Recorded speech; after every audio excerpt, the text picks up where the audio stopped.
If you love stamping your nails but can't use gels and don't like using nail polish to top your stamps, then this one's gonna be for you. What's up, nail crew? It's Nicole, your fellow nail obsessed DIYer. Today we are doing a stamp mani and we are topping it with clear dip powder, okay? I am so excited for this one. I have been trying to figure out how to use my dip top coat because I absolutely love it over top of my stamp manis, but every other time I've tried, it hasn't worked well. So I took some advice of a friend. I did a stamping live on Facebook the other week and someone recommended what they do. And I gave it a little bit of twist on how I decided to try it. So I'm gonna share it with you and how awesome it worked. So first we're gonna start with our dip mani. These two colors are from a Princess Bride collection from OG Dip Powder. The blue is called He Was Poor and Perfect, and this gorgeous glitter is called With Eyes Like the Sea After the Storm. Okay, I have been loving blues. I've said that in another mani that I did, and I don't know why. Like, I never liked blues like I have this past year. I've just been loving all these blue manis. You can see on my other hand, I did a blue gradient. That mani will be coming soon. We'll talk about like how to pick gradient colors and what I did wrong with that one. But first we're gonna focus on these gorgeous colors that I'm using now. So since I have a base of builder gel down on my natural nails, I don't need to build an apex with my dip powders. I keep builder gel down and I create my apex with my builder gel. If you don't keep builder gel down as a base on your natural nails, you can do 2 to 3 dips of clear dip powder down as a base instead, and you do the apex method. And we're gonna go through and do a video just on apex method and how that works.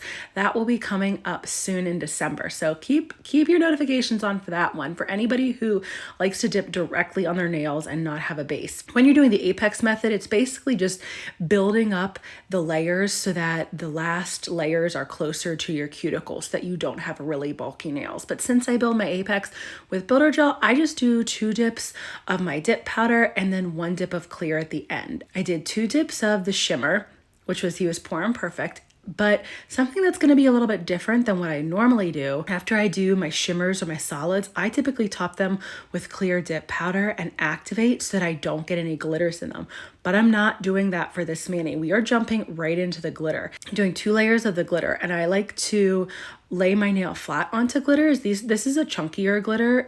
I don't know, the glitter is so cool. It's got like these really cool like textured glitter pieces in it and reflects so many colors. Like, I wore it with blue, but you could wear it with so many colors because I wanted like a very wintry mani, even though it's not quite winter yet. I just was in the mood for that and to use this like really fun stamping plate that I found off Amazon, which if you like stamping plates, the ones I feel like off Amazon are hit or miss.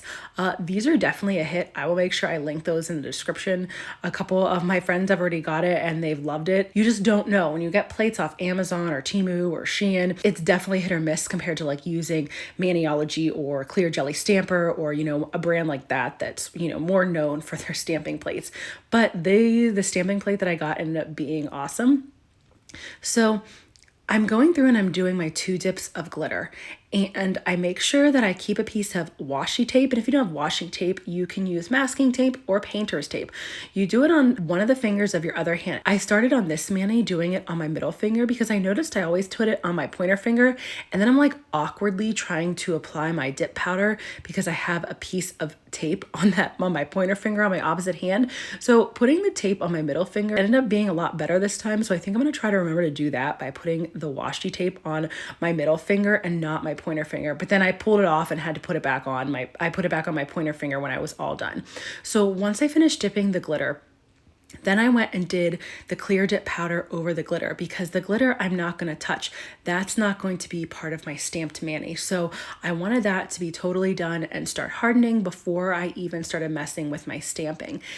And when you're applying clear dip powder, I personally like to pour it over. I notice that I don't get as much contamination in my clear dip powders. If I first pour it over, then if you dip your nail in, it's like it doesn't get all those glitters to pull off. You don't get as many glitters coming off it if you first pour it over. So then I always brush off the excess, no matter what clear dip powder I'm using. This one is crystal clear. It's called Original Glass from OG. If you're using one that's not as crystal clear, you want to brush off the clear powder before you apply the activator. I still do that just because I don't want my nails to be really bulky. If you're still struggling with dip nail application and you are not ready to try stamping yet and you need more help, make sure you check out the link in the first pinned comment and in my description. It is the link to my Dip Nails 101, the ultimate guide to dipping your nails at home.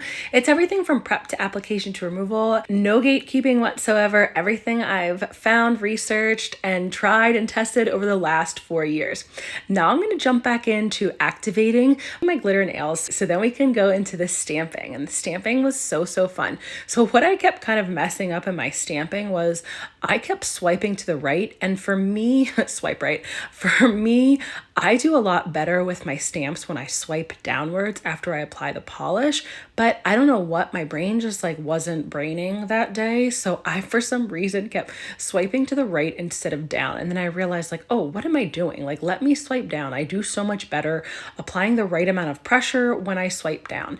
And I had 3 stamps all sitting out ready to go because I wanted 3 little different snowflakes on my nails. I picked 3 of the ones on there that went biggest to smallest. Then I take a lint roller and wipe off any of the excess stamp that gets on around the image. And I really need to get a smaller lint roller. This one's huge. I have to kind of like roll it up in there to try to get off all the excess. Then I have my 3 stamps and I let those totally dry. I wanted everything to be a lot more dry than it normally is, even though I'm not reverse stamping. So I let them dry for a few minutes and then I went in and applied my Maniology sticky base and let that get tacky. You don't want to apply the stamp on the sticky base when it's really wet or the image will smush. You want it just to be tacky. So I had my stamps all sitting there right in a line so that I could boom, boom, boom, push them right onto my nail, onto the sticky base while it was tacky. And then I let that dry for another couple minutes before I went in with the Maniology smudge-free top coat. And in the meantime, I'm just showing you like, this is how I clean my plates. I take tweezers and some acetone on a cotton ball and then just wipe off the plate so it's ready to go for the next one. Now then I can take my Maniology smudge-free top coat and apply a really thin layer over the entire nail, making sure that my stamps are covered. This is key. This is not what I was doing before. So I would either try to float the dip base over or I would try to stamp with dip base, and neither of those things worked. And what the other thing that I'm doing differently from what someone else recommended to me was that I'm going through and I'm not topping with clear until I am totally done with the stamping. So I decided to do my other nail first before I even attempted, and the whole time that I am putting the dip base over the stamp, I'm like holding my breath over here.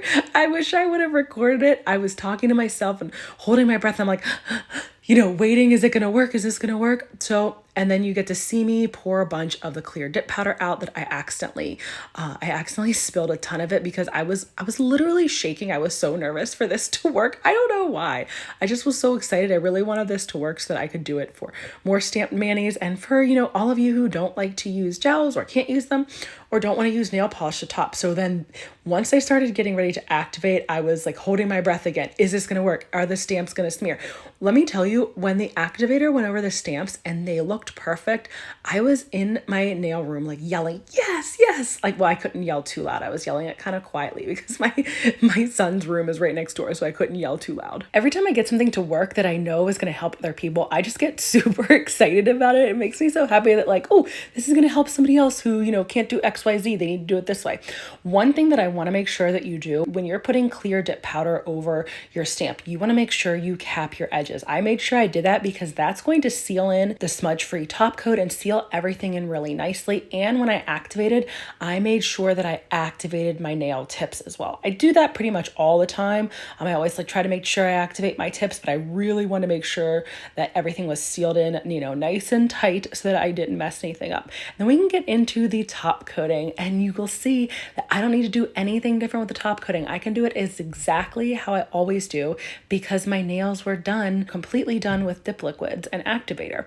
So I go through and I apply heavy activator to 5 nails after I filed and shaped. I did that off camera. Count to 10 when I get to my pinky and go in with my first layer of dip top coat in 2 to 3 quick even strokes. I'm using OG dip liquids, so you want to make sure that regardless of the dip liquids you're using, you follow their instructions. My instructions are going to be for specific ones, but whatever dip liquids you're using, make sure you follow those. So once I finish my first layer of top coat, when I get to my pinky, I go back to my thumb and I apply the second layer of top coat.